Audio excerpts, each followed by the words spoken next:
We don't talk about things. How does this relate to being a firearm owner?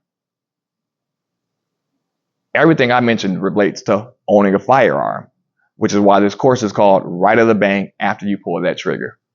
Most people think, hey, if I own a firearm, it's just going to sit in my nightstand, or I'm going to go to the range and put a few rounds down range, get some lead therapy, or I'm going to throw some clay pigeons, or I'm going to shoot steel, put it away.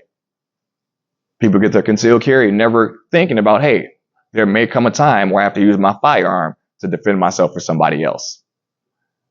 People don't realize if you own a firearm, it's a responsibility. If you carry a firearm, it's an even bigger responsibility. But having to make that split-second decision to use that firearm to defend yourself or someone else is a weight that is extremely hard to carry, especially because these days, a lot of the offenders are not adults. They're becoming younger and younger. So you may be walking home one night. You turn a corner and you're looking down the barrel of a Glock 17. They've got a 50-round drum on it and a laser. 15-year-old kid. Now, split second, you have to think, can I draw my firearm? Who's going to go home, them or me? If I met this kid 3 weeks ago, I could have steered them in a completely different path, but now it may cut to the point where they may not make it home tonight. Who's going to go home, them or me? If you use that firearm and you successfully stop that threat and you live to get through it, you don't realize that, yeah, the police are going to show up and they're going to investigate, but there's a lot more associated with that.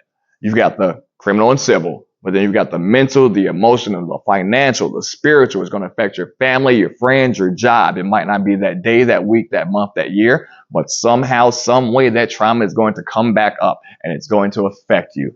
They're going to say, hey, why does my dad not want to come out and throw the ball with me? Why doesn't mom want to paint my nails or have tea parties with me? Why is it when we go to family events, this cousin's always locked in his room or doesn't want to show up? Why is it my best friend's out drinking all the time? Well, as soon as he leaves work, goes to drink, goes to bed, repeat.